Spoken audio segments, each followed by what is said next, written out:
My job here tonight is to help you with the navigation of our Blackboard site, as you see up on the screen right now. But before I do that, I thought I'd give you a little bit more of a let's call it an in-depth introduction to myself so you know a little bit about who I am and what my background is. Currently, I work here at the San Diego County Office of Education. I'm the Senior Director for Digital Resources and Online Blended Learning. So that's my current job. In the past, I've also been worked in technology in the area of instructional technology in San Bernardino, Riverside, Inyo, and Mono counties through a project called CTAP, California Technology Assistance Project, which sunsetted about 2 years ago, but ran for about 15 years throughout the state of California.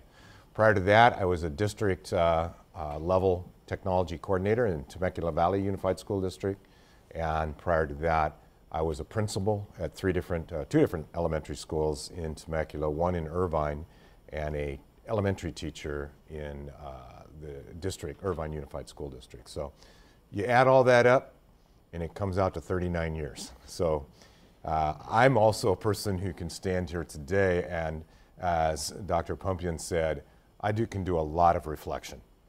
And I can look back, and I was very inspired by what we just heard, and in fact to the point where I said, yeah, when was it that I decided that I was capable and I had the confidence to increase my sphere of influence? And the exact moment still popped into my brain. I was a fairly new, maybe had 4 or 5 years of teaching experience under my belt. A colleague of mine said, you really need to come and present at our GATE conference on all that great stuff you do with that Apple IIe computer in your room and the stuff that kids do. Yeah, that's right, Apple IIe. And it was brand new at the time, brand new. And I said, oh, well, I just mess around with this stuff. It's really not that big a deal. I don't really have a GATE conference. I don't even have any GATE kids in my class. And they kept pestering me and pestering. Finally, I was like, okay, I'll come and I'll present. And I was scared to death. I didn't think I had any credibility. I had no reason to think that anybody would want to listen to me. And of course, that meant the room was packed. Everybody wanted to see what I had to share. And I had to do it, and I did. And the response was so positive. The group really felt like they'd learned a lot, and they were going to go back and emulate some of the things that I shared with them with their students. And it was really that day where I went, maybe I do have something to offer.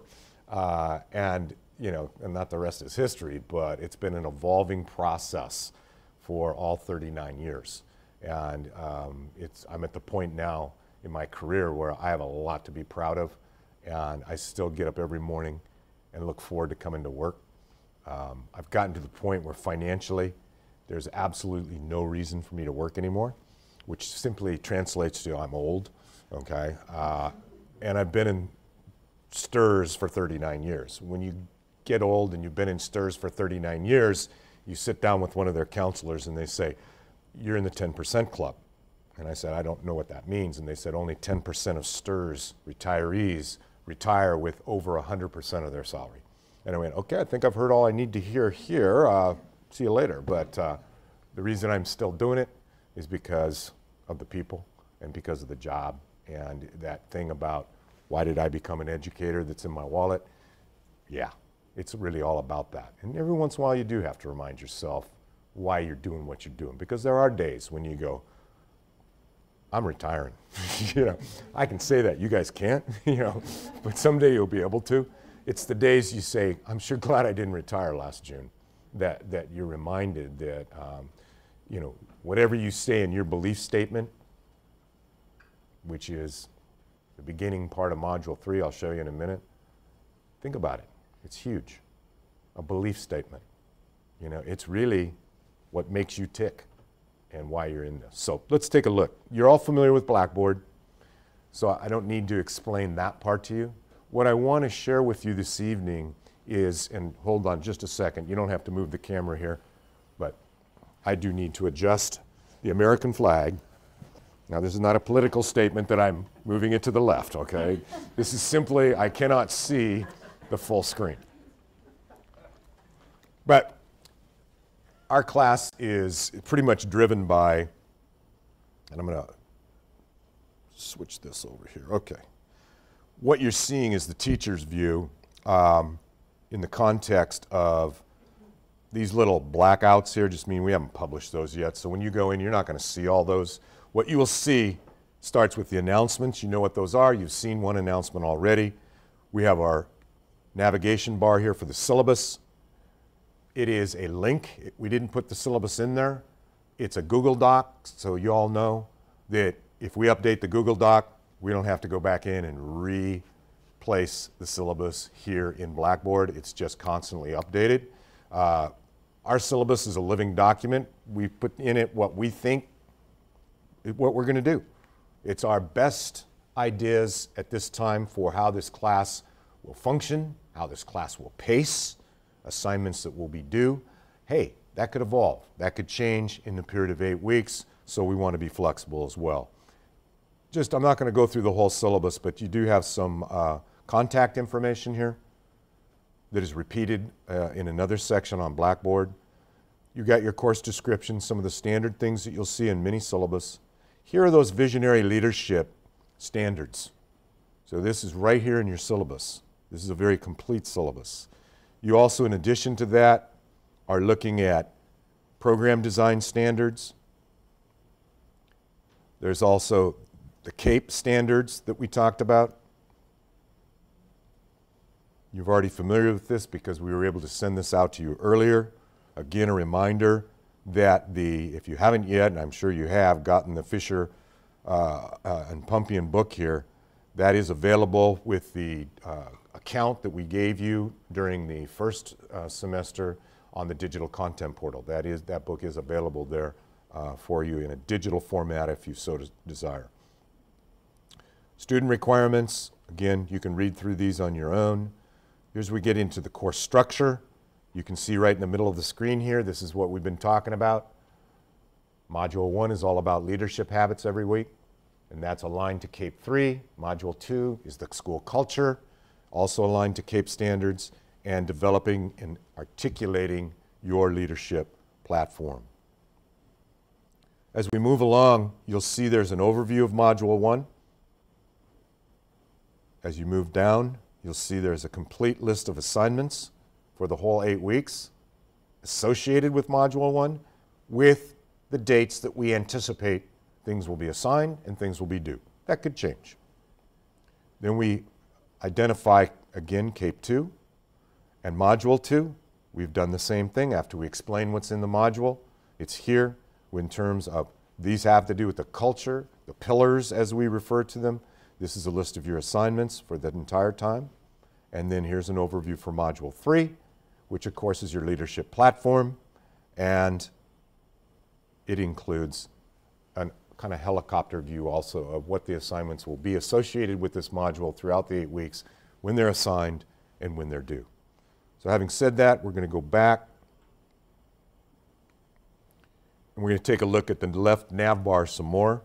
Besides the syllabus, I mentioned there's another place to get information about the instructors for this course. So what we've included here is our emails. Obviously we don't have office hours per se. We're virtual, but please know that you may get a hold of us at any point in time. For my particular listing right there, you'll notice that I've listed my cell phone and asked, at least initially, for text only, meaning if you'd text me first, if we need to talk, we'll talk, but initiate a text.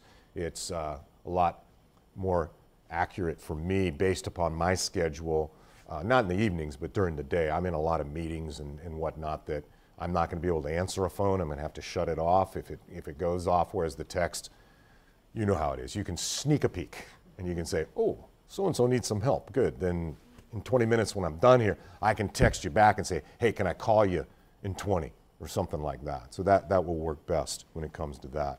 I'm going to come back to the student collegial pairs. The student websites you're going to recognize right away. Alex is going to share with you a little bit more about Weebly and some new tabs you'll need to add for that, but this is your familiar Symbaloo, which has all of your links to all of your websites. We added a section on grading. This is always something that I know as a student, I always kind of wanted to know up front, okay, what's this all about? How many points, how many do I need to get? Where do I get them? It's very perfunctory. It's not philosophical at all. It's like, here it is. And as you can see again, first of all, you got 100 points in this class. Sound familiar? You know, that's a great way to go about it. Then we break it down by Module 1. And what is expected in Module 1? Not the dates now. That's in the other chart. This is just the, hey, you got, in Module 1, you got 6 reflection and commitment blog posts, along with the collegial response, which we'll talk about just a bit more, and they're worth 3 points apiece. That's what this is all about. You can go through them and read this on your own. I'm not going to go through all of it, but believe me, it adds up to 100 points unless I messed up my math. So with that, I'm going to go into week 1. And each week, we know that consistency is important, especially in the online environment. And so you will see an agenda each week. This is week 1's agenda. And you will always see the section at the top, number 1, before class. This is what you need to do. Now let me just stop here and say, well, that's kind of a weird way of saying it. When is before class? If it's virtual, well, you need, even in a virtual class, and you know this, you've already had some classes, you need timelines. And you need deadlines. You need a calendar in a virtual or an online class. In fact, I've always said, you really need more structure in an online class than you do face-to-face. And many of you are familiar with Leading Edge certification, and that's a 8-week online course, and I've taught that about, I don't know, 10 times over the last 3 years. And that's one of the biggest lessons I've learned as both an online student and an online teacher. You need more structure, not less. You need more structure in your calendar. You know, they always say, anytime, any place, any pace. That sounds great. I can do whenever I want. Yeah, but you got to do it. You still got to do it. And it's so much easier to procrastinate and to not pay attention to those time management skills that are even more important in the online class. If you don't go into your calendar and say, hey, this is my week. When am I going to, I know when this stuff's due. I know when it's assigned. When am I going to do it? You need to have that structure. So here you see what you need to accomplish before class. Our class goes Thursday to Thursday. So before class is today, you were to read those items that you see on the screen. Then you move into, right now, today happens to be a live class. In the future, week 2 will be launched next Thursday. Next Thursday's your live class, so to speak. It'll be video. We'll get to that. And then, of course, assignments due for next week. So what do I need to do before class? What am I going to do during class? What do I got to do at the following class or the following week? After the agenda, you'll see here we move right into Module 1. Again, I'm not going to go through all this in detail, but I want to share with you this level of detail will only be in week 1, because this explains everything that Dr. Pumpian just talked to you about. It's broken down by steps, okay? It talks about Covey. It talks about, this is important right here, the 3-person process. So when we talk about you're going to reflect on this habit, but you're going to go out and teach it to someone else, that's really nicely explained here. And this video is quite nice too, because it's Covey talking about the 3-person teaching method. So watch that video and you'll understand. And if for some reason, and we know this happens in between different learning management systems and different operating systems and different web browsers and devices, we put the link there too, because sometimes, hey, it shows up on my computer, it's not showing up on mine. At least you can link to a YouTube. Once again, it explains what's going to be happening on a week-to-week basis for Module 1. And then once again, here are those assigned dates and due dates. So you'll see that the Reflection and Commitment Blog Post 1 for Module 1, Be Proactive, is assigned tonight. It's due next Thursday. It's a blog post. It's going to go in Weebly. Alex will tell you more. Module 2, same thing. Now we're talking about our pillars in building school culture. steps are outlined there for you. Before January 22nd, you already read the intro in chapter 1 of the book, of Pumpion's book. And now you've got the video that's, by the way, I should mention this. I digress just a quick second because I should have started with this. Our crack team of videographers is going to turn this video around really quickly. It will either be posted to the Blackboard site, and it'll be 2 videos. There'll be Dr. Pumpion's content part, then there'll be a video of what you're seeing or experiencing right now, as well as what Alex does. So it's kind of the content and the technical piece. We hope to get that up tomorrow afternoon. Maybe the latest it would be Monday at noon, okay? So we'll turn it around as quick as possible. If you've got colleagues out there that couldn't come tonight, tell them be patient, we'll get it there. And then of course, read the overview for Module 2 below. Here's the overview for school culture. Again, I'm not going to take the time, but here's also the review of the assignments for all 8 weeks.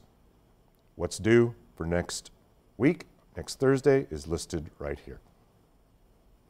As Dr. Pumpion already said, there's no blog post assigned this week, so obviously there's nothing due on the 29th.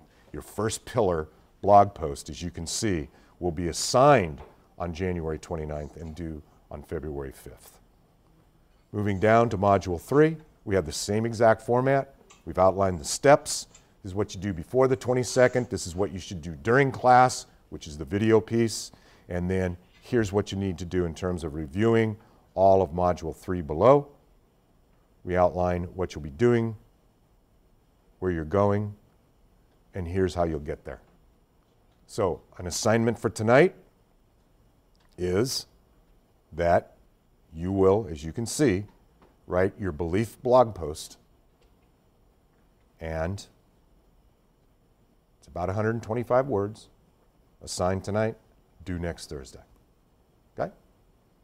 Any questions that have come up during this presentation?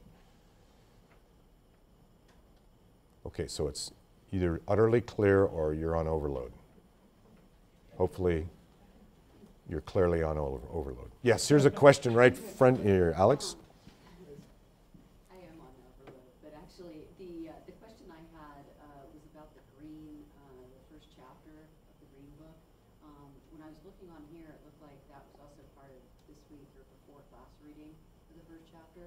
But then when I was looking somewhere else on here, it looked like it was for the following week, so I was a little confused about the chapter 1. Okay, the chapter 1 was for this evening. Prior reading before tonight. Now, if you look at the bottom of the screen up there, you'll see step 3 for week 1. It says before January 29th, meaning next Thursday. It's chapter 2 of green. Yeah. As well as the waters and the other stuff. But I mean, just to follow up on green. Okay? And, you know, this is a very cyclical kind of a thing.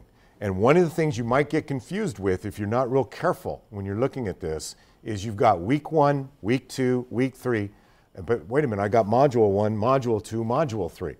You might have taken courses before, I have, where week 1 was called module 1 and week 2 was called module 2. Don't get caught in that trap, forget that. Think of the module as being a section of curriculum, okay? And each week, we're going to have module 1, module 2, and module 3. In week 2, module 1, 2. You'll get the cycle and you'll get the flow after a week or two. But you may have to be a little more careful and read a little more carefully, especially the first couple weeks until this will become second nature. I said I would come back to one of the other sections of this, and I'm going to come back up here to all the way up to module 1. You'll notice in Module 1 that there is a reflection and commitment blog post, and there are a total of 6 of them over the initial weeks, actually the initial 5 weeks. At the end, there's a reflection and summary blog post, but then look below that chart to the bottom half of the chart, and you'll see collegial coaching response posts. It's hard to say, easy to do. What that means is, and if you look at this, it'll make sense, but you got to look carefully. So at the top of the chart, Reflection and Commitment Blog Post 1 is assigned tonight. It's due next Thursday. That's what you do. your original blog post. Now drop down to the bottom half and notice that the response to blog 1, now I'm responding to a colleague's post, is assigned next Thursday and due on February 5th. So there's a cycle to this as well. What this means, in other words, is I'm going to write a post, it's due next Thursday. My colleague, my partner, you're paired up, is going to respond to my post, and I'm going to respond to their post by February 5th. So it's always a week behind, you see? Because you've got to the 29th to write the post, so we got to give you to the following Thursday to respond to it. Now, if your colleague says, hey, I wrote my post the second day of the week, if you want to go in and respond to it, that's great. These are deadlines, and remember the word deadline means, you know, at the last minute. You can always do it before. So, with that in mind, oops, we go back up here to our nav bar on the left, and we see this student collegial pairs. And it's pretty self-explanatory. We reiterated what they were for, what you were to do, and the rest of it is simply just a list of pairs. So it's going to be your responsibility to match up with the person you're paired with. This is a random pairing. We'd thought about going to your prior teachers and say, so, who should we pair up with who?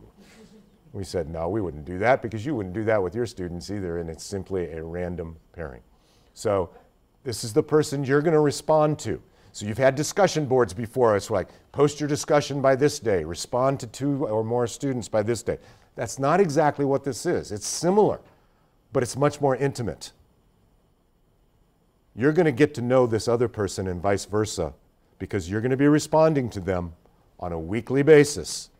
Same person.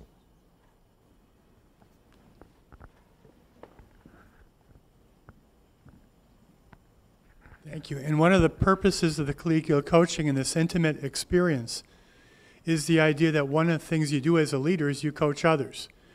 And the ability to get to know what somebody's working on and thinking about, giving them encouragement, giving them critical feedback, giving them a safe place to get a response to what you're thinking is what the purpose of this is. So one, you're getting this intimate feedback, but two, you're also experiencing being in a role of coaching another.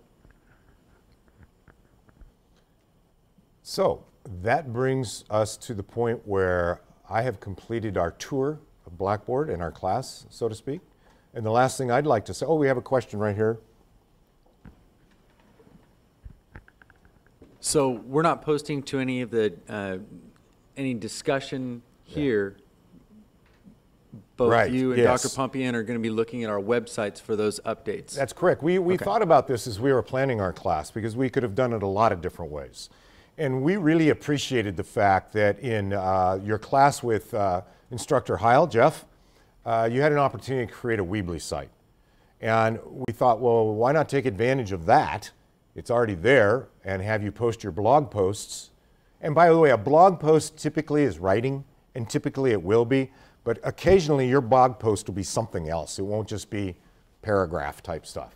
We might have you do a Vocaroo or something like that, but generically we refer it to that. And that's exactly what Alex is going to share next. We also wanted it to be something you'd have total access to for a long time, as opposed to Blackboard ending and the class ending. We want this to be a document that several of these activities you can go back and look at, reread in the future. You should always have access to your own diaries. So in that sense, that will always be there. When we get to some of the signature assignments at the end, we're going to do some of those in creative ways, but this format will, and the posting and blogs will handle 90% of where you're going to be turning most of your stuff in. I don't want anyone to throw stones at me, but are we allowed to go? Because I've grown to really enjoy several different of my cohorts' writing and ideas. Can we go to their websites and respond to other ones besides our collegial partners? Thanks for bringing that up. Alongside our collegial partners. Yeah, Okay. We encourage you with all blog posts. That's where you learn a lot.